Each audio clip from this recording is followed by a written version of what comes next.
E quando essa palavra, que é maior do que o universo, passa o céu, passa a terra, mas essa palavra continua, é eterna, entrou nele, ele disse, houve um transbordamento, eu fui afogado pela vida. E junto com ela, eu bebi fé. Transbordou a graça de nosso Senhor Jesus Cristo com fé. Em mim, fé e amor. A fé e o amor que há em Cristo Jesus. Eu fui tomado pela fé de Jesus.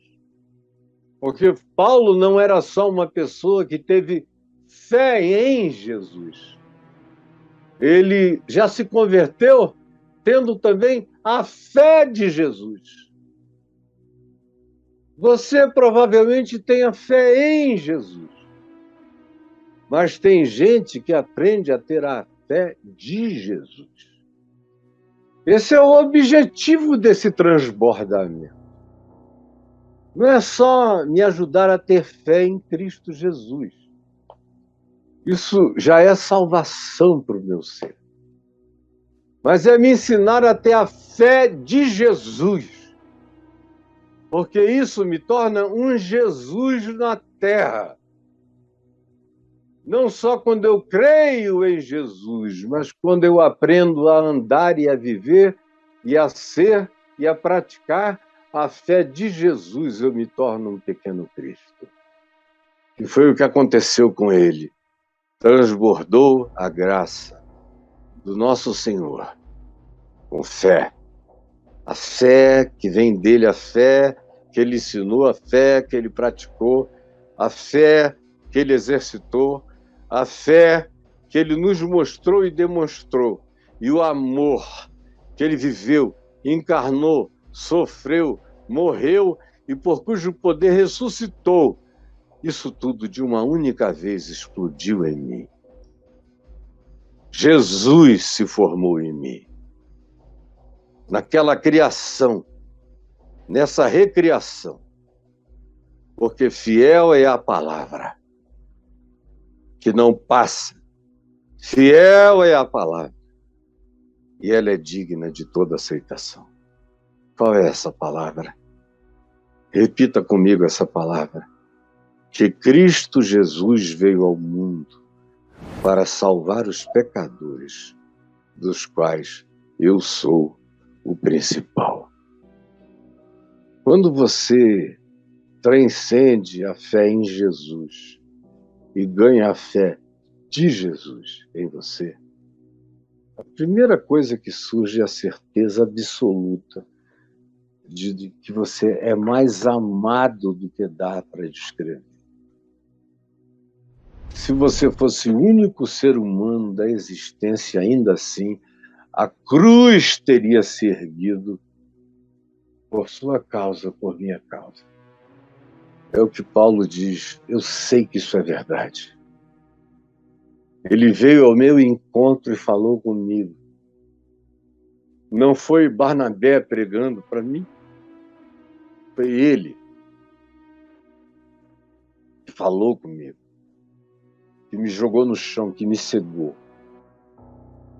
que me fez ver luz ao terceiro dia, quando as escamas caíram nos meus olhos, e eu abri os olhos para um outro mundo, para outra humanidade, chamando de irmãos os que antes eu chamava de inimigos, chamando de queridos e amados os que antes eu queria matar, chamando de povo de Deus os que antes eu queria eliminar.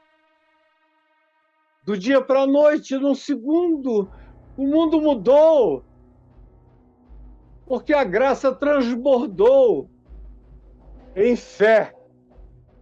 A fé que havia em Jesus agora há em mim. A mesma fé. Como Jesus prometeu, com a mesma intensidade, para fazer as mesmas coisas e como Jesus disse, outras maiores fará. Porque eu vou para junto do Pai e aquele que tem a minha fé está comigo no Pai, está em mim, com toda a autoridade e com o amor que se entrega, que não tem medo de se dar, que não tem medo de viver, que não tem medo de morrer, que não tem medo de ameaças. Esse agora se tornou o projeto da minha vida. Eu não tinha medo de matar, agora eu não tenho medo de morrer por amor. Virou tudo do avesso. Essa é a conversão mais louca que vocês poderiam imaginar, mas foi a que me acometeu. E eu conheço a raiz dessa palavra. Eu sei que ela é verdade absoluta. Eu sei. Se ninguém mais souber, eu saberei para mim. Saberei para mim. Quando ele chama essa realidade para a sua experiência particular, existencial e pessoal, ele diz: eu sei que Cristo Jesus veio ao mundo para salvar os pecadores, dos quais eu sou o principal. Tem muita gente que vem resistindo à graça de Deus há muito tempo, aqui comigo. É claro que, eventualmente, agora a maioria dos que estão nessa plataforma aqui são cristãos que acham que não estão resistindo à graça de Deus, apenas acham. Mas muitos deles, à medida em que vão ouvindo, vão descobrindo como resistem à graça de Deus numa quantidade enorme de aspectos, de dimensões, de aplicações, de expressões do Evangelho que o cara diz: não, nesse âmbito da minha vida eu não quero essa conversão. Vão escolhendo e selecionando áreas. Tanto quanto há aqueles aqui que às vezes passam. Quem sabe hoje é o seu dia de ter passado por aqui, parou só para ver o que esse herege tinha para falar. E a palavra do herege se transformou nos seus sentidos em palavra de Deus. E está constrangendo você, gerando uma aflição, uma cólica, como a palavra que Paulo usa para constranger, constrangimento, constrangido pelo amor, é a expressão que designa essas cólicas intestinais, essa premência angustiosa de que alguma coisa tem que sair da gente ou a gente morre junto. E é isso que ele diz: o amor de Cristo foi gerando esse constrangimento, foi espremendo tudo aquilo que não era para estar no meu interior. E o Evangelho foi tomando conta de todo o meu ser. E eu ganhei essa convicção inabalável. Podem inventar hostilidade contra o Evangelho que eu estou aqui para viver. E quando ele escreveu isso a Timóteo, ele não estava falando do futuro. Ele já era um velho, com certeza absoluta de que dentro em breve seria morto, provavelmente assassinado por mãos romanas, a pedido da religião judaica ou da loucura do imperador Nero, como veio acontecer. Mas ele diz: podem inventar o que inventarem, não tem nada que me arranque daqui. Porque eu me tornei pior na prática do amor de Deus do que eu era diabólico na prática do ódio contra o amor. O que aconteceu, esse meu segundo estado, é muito mais poderoso do que o primeiro. Ninguém arranca esse espigão daqui. Ninguém me tira dessa mão. E era no final da vida. Ele já tinha passado por tudo aquilo que ele descreve em 2 aos Coríntios, de 9 em diante, ou em 2 aos Coríntios 8, quando ele diz que na Acaia ele teve um sofrimento tão grande que ele teve vontade de morrer, de se matar, de que alguém tirasse a vida dele. Tamanha era a angústia, era inumana, mas ele aguentou até o inaguentável, porque ele estava com a resistência para encarar qualquer coisa, com o coração em paz. Você tem aí resistido tanto tempo. Eu resisti. Olha, eu não sabia que meu pai tinha me consagrado a Deus quando eu nasci. Ele nunca me contou. Ele era um agnóstico. Ele não cria em nada, mas ele tinha uma dúvida, como todo bom agnóstico. Ele não tinha coragem de dizer: eu sei que Deus existe. Mas ele também não tinha coragem. Ele era inteligente demais para dizer: Deus não existe. Tem que ter uma certa presunção meio burra para dizer: Deus não existe. O agnosticismo, ou agnosticidade, é a posição mais inteligente para quem não teve uma revelação de Deus no coração. Porque a única inteligência nesse caso, já que Deus é não demonstrável, ele é não demonstrável para provar que ele existe e é não demonstrável para provar que ele não existe. Portanto, dizer eu sou ateu, desculpem, é burrice, é comodidade, é falacioso do ponto de vista científico e filosófico. Mas meu pai era agnóstico. Então ele me pegou no dia que eu nasci, eu já contei essa história aqui mesmo várias vezes, e me consagrou, sozinho no quarto. O agnóstico me levantou e falou: não sei se existe Deus, mas se há Deus, eu entrego este meu filho ao Deus que porventura exista.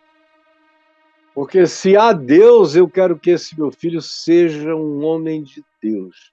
Embora eu não saiba se há Deus e nem quem é Deus, eu ofereço meu filho. Não quero que ele sirva a Deus como um homem celibatário, porque eu não quero que ele perca o privilégio de ser pai de muitos filhos e de amar uma mulher com todo amor e de se alegrar com a alegria que eu tenho na paternidade do meu primeiro filho, que é a minha maior alegria até o dia de hoje. Eu quero que ele prove essas alegrias, que ele tenha um coração de pai. E ele nunca me contou essa história até eu ser ordenado pastor, com 20 anos de idade, na Igreja Presbiteriana do Brasil, quando a gente já ia voltando para casa, depois daquela ordenação linda, solene, com vários pastores que eram importantíssimos para a minha vida pessoal, que estiveram lá para a minha ordenação. Foi um episódio, muita gente aos prantos, dizendo que nunca tinham assistido um momento mais solenemente quebrantado do que o momento da minha ordenação.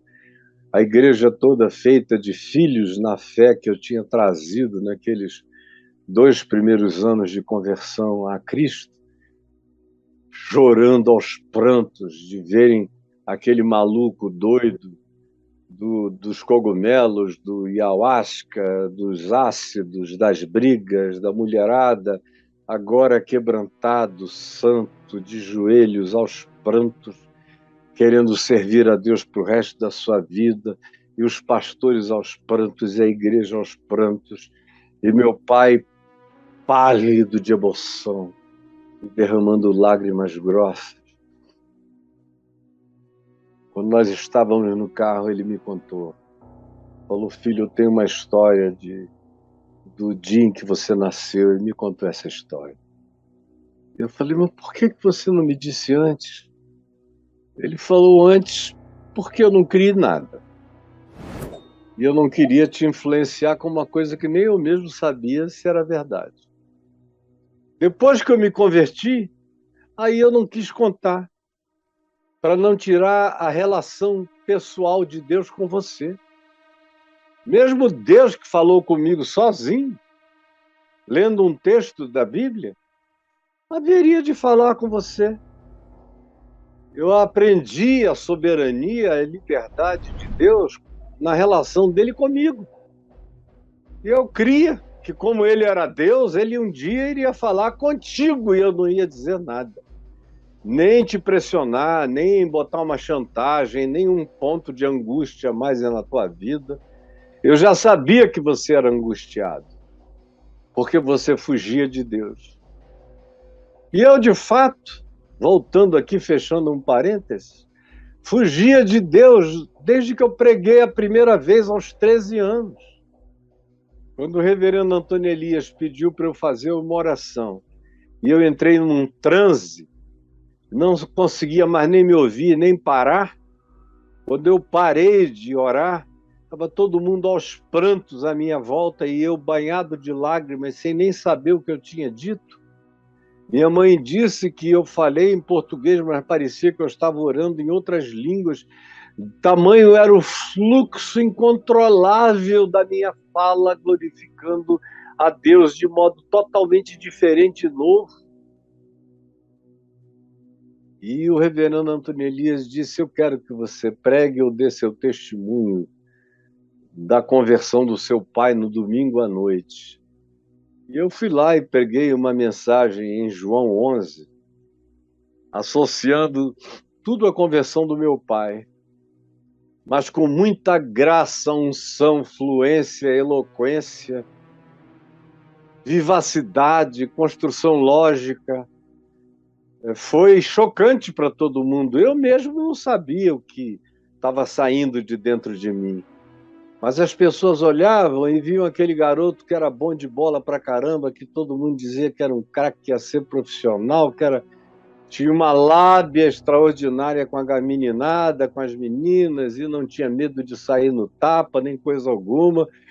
De repente está aquele cara falando as grandezas de Deus sem conseguir parar. E aí fiquei com a agenda cheia, 6 meses pregando todos os sábados, domingos e quartas-feiras. Quando eu me vi, de repente, eu creio que foi em Macaé, ou Cabo Frio, numa igreja metodista, na frente, na praça, depois de ter pregado, e aquele monte de gente me adulando como se eu fosse um fenômeno novo do cristianismo. Eu falei, meu Deus, onde é que eu me meti? Eu só estava alegre porque o meu pai era um bruto, sem razão espiritual. Era só um bom homem, sensível. Mas para Deus ele era um tosco. E se converteu e se tornou a coisa mais angelical do mundo. Eu só estava feliz com isso, mas eu não quero. Eu não quero isso. E saí dali fugido. E comecei praticamente a fazer caca na praça, a fazer cocô em público, para ninguém vir mais me perseguir para pregar. Aí eu comecei logo, eu já fumava maconha antes, continuei, só que agora eu não estava mais nem aí. Eu era capaz de ir até a porta da igreja num domingo de manhã, numa escola dominical, com um baseadinho aceso. Naquele tempo isso era um escândalo. Qualquer coisa, eu chegava lá muito doidão, ou com cheiro de cachaça, com 13 anos. E meu pai esperou, e minha mãe nunca falaram nada, só oraram, oraram, oraram, oraram. E eu, cada vez mais louco, lutando como Paulo. Eu conheço esse sentimento de resfolegância, de resistência, de lutar contra, de odiar aquela mensagem, de dizer, Deus me livre disso, eu não quero essa vida para mim. Eu lutei com todas as minhas forças e fiz tudo o que eu podia para que o antagonismo ao evangelho crescesse tanto no meu coração que eu nunca conseguisse me converter, que fosse uma coisa praticamente impossível para mim me converter. Tadinho. Até que no desejo de morrer, querendo encontrar uma arma para me matar. A luz brilhou na minha cara. Brilhou e transbordou a graça e arrebentou a represa. E eu não pude resistir. E ele me seduziu e eu seduzido fiquei. E o amor dele se tornou exclusivo para mim. Eu não precisava crer que era por toda a humanidade. Eu sabia que se não houvesse mais ninguém, ele morreria por mim, como eu sei até o dia de hoje, que o meu vínculo com ele estabelece uma relação exclusiva, não coletiva. Não tem a ver com a humanidade, tem a ver dele comigo. Caio Fábio de Araújo Filho, ele veio e me amou, e fiel é a palavra que está plantada em mim e que garante que ele veio ao mundo salvar os pecadores, dos quais eu, Caio, sou o principal, porque eu não tenho apenas fé em Jesus, ele me deu também a fé de Jesus, para resistir firme na minha geração e em todas as gerações. E é o milagre que eu peço que ele realize hoje, no coração de muitos que estão me ouvindo e na vida de milhares que ainda me ouvirão.